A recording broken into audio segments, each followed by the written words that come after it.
ગુજરાતની અંદર અનેક વખત આપણે એવું જોયું છે કે દલિત સમાજ ઉપર અત્યાચાર થતા આવ્યા છે। અનેક એવા યુવકો છે જે દલિત સમાજના લોકો છે તેમની હત્યા કરવામાં આવી છે, એમના સમાજ ઉપર હુમલો કરવામાં આવે છે। તેમ છતાં ન્યાય માટે એમનો જે પરિવાર છે, એમનો જે સમાજ છે તે અહીંયાથી ત્યાં દોડી રહ્યો છે અને ન્યાય મળતો નથી। આવા અનેક દાખલા હમણાં તાજેતરમાં પણ આપણે ગુજરાતમાં જોયા। પાટણની અંદર લગ્ન પ્રસંગમાં જે દલિત સમાજના જે ઘરના લોકો છે તેમના ઉપર હુમલો કરવામાં આવ્યો। એ પછી અમરેલીની જે ચકચાર મચાવતી ઘટના સામે આવી કે એક શબ્દ બોલવામાં આવ્યો તો બેટા અને પછી હત્યા કરી દેવામાં આવી। તેમના સીસીટીવી પણ આપણે જોયા હતા। પણ હવે જે આ ઘટના છે, દલિત સમાજ ઉપર અત્યાચાર થઈ રહ્યા છે, તેમની નોંધ છે હવે તે ઉપર સુધી લેવાઈ છે। નમસ્કાર, આપ જોઈ રહ્યા છો નિર્ભય ન્યૂઝ અને હું છું આપની સાથે રિદ્ધિ।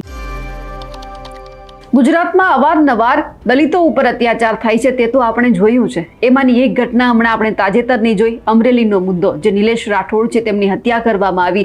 દુકાનદાર પાસે તેઓ એક વસ્તુ માંગવા જાય છે અને પછી એમનો જે દીકરો છે એમને બેટા કહે છે, પછી આખી માથાકૂટ સર્જાય છે। આપણે સૌ જાણીએ છીએ એમને ન્યાય અપાવવા માટે જેમના સાંસદ છે ભરત સુતરિયા તે પણ મેદાનમાં આવ્યા હતા, જિગ્નેશ મેવાણી પણ આવ્યા હતા અને પછી આપણે પણ જોયું કે જે જિગ્નેશ મેવાણી છે તે કોંગ્રેસથી પણ નારાજ થયા હતા કે દલિત સમાજમાં અત્યાચાર થાય છે તો એક વ્યક્તિ જ હું કેમ બોલો, બીજો અમારો જે આખો પક્ષ છે તે ક્યાં ગયો છે? આવી આખી માથાકૂટ એમના પક્ષમાં પણ સર્જાઈ હતી। પણ હવે જ્યારે આ અમરેલીની અંદર ઘટના બની છે, જ્યાં દલિત યુવક છે નિલેશ રાઠોડ તેમની હત્યા કરવામાં આવી અને એ જ બાબતે હવે જે એસસી કમિશન છે તેમણે પણ આ બાબતની નોંધ લીધી છે।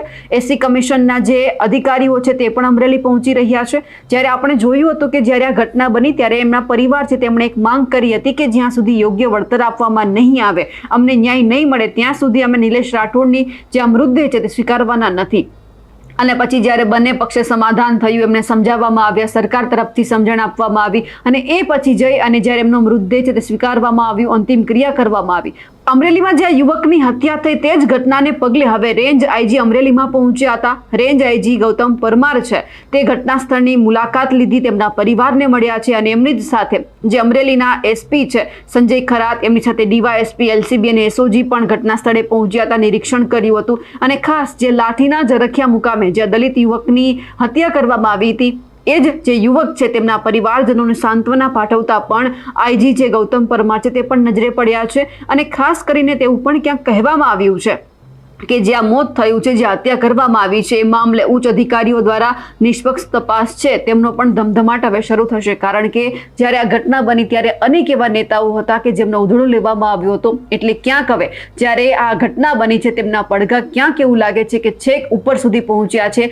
એટલા માટે ક્યાંક જ્યાં રેન્જ આઈજી ગૌતમ પરમાર છે તે પણ એમના પરિવારને મળવા માટે પહોંચ્યા હોય, ક્યાંક એમની વચ્ચે એવી પણ વાતચીત થઈ હશે કે હું ચોક્કસથી ન્યાય અપાવીશ અને આવનાર સમયમાં દલિત સમાજ સાથે આવું ફરીવાર ન બને તે પણ આપણે એક હું તમને આશ્વાસન આપીને જાઉં છું કે આવું બીજી વખત નહીં બને તેવી પણ ક્યાંક વાતચીત થઈ હોઈ શકે છે। કારણ કે અવારનવાર જ્યારે આવી ઘટનાઓ બને છે ત્યારે કોઈ પણ સમાજ હોય, કોઈ પણ સમાજના દીકરા સાથે, કોઈ પણ સમાજના લોકો સાથે આવું બને છે ત્યારે એમનો સમાજ એવું જ વિચારે છે કે આ મારો દીકરો ભલે છેલ્લો હોય પણ આવનાર સમયમાં કોઈ બીજા વ્યક્તિ સાથે આવું ન થવું જોઈએ। અવારનવાર ઘટના આવે છે, દલિત સમાજ એમાં મોખરે છે, અવારનવાર એમના જે લોકો છે એમની હત્યા કરવામાં આવે છે, પણ આવી ઘટનાઓ અટકતી નથી। અત્યાચાર દિવસે ને દિવસે વધી રહ્યા છે અને પછી ક્યાંક ને ક્યાંક ઘણા બધા અધિકારીઓ છે તે મળવા માટે પહોંચતા હોય છે। પણ ખાસ કરીને હવે અહીંયા જે આ ઘટના બની હતી અને ખાસ જે રેન્જ આઈજી ગૌતમ પરમાર છે તે જ્યારે પહોંચ્યા હોય ત્યારે હવે ક્યાંક સ્પષ્ટ એવું લાગે છે કે દલિત સમાજના જે યુવક છે તેમની હત્યા થઈ હતી તેમને ક્યાંક ન્યાય મળશે અને ક્યાંક હવે જો આવનાર સમયમાં એવું પણ બની શકે કે જે અત્યાચાર થઈ રહ્યા છે તે પણ ઘટી શકે। કારણ કે એસસી કમિશન હવે ધીમે ધીમે મુલાકાત આ પરિવારને લઈ રહ્યું છે, ઉપર સુધી પડઘા પડ્યા છે।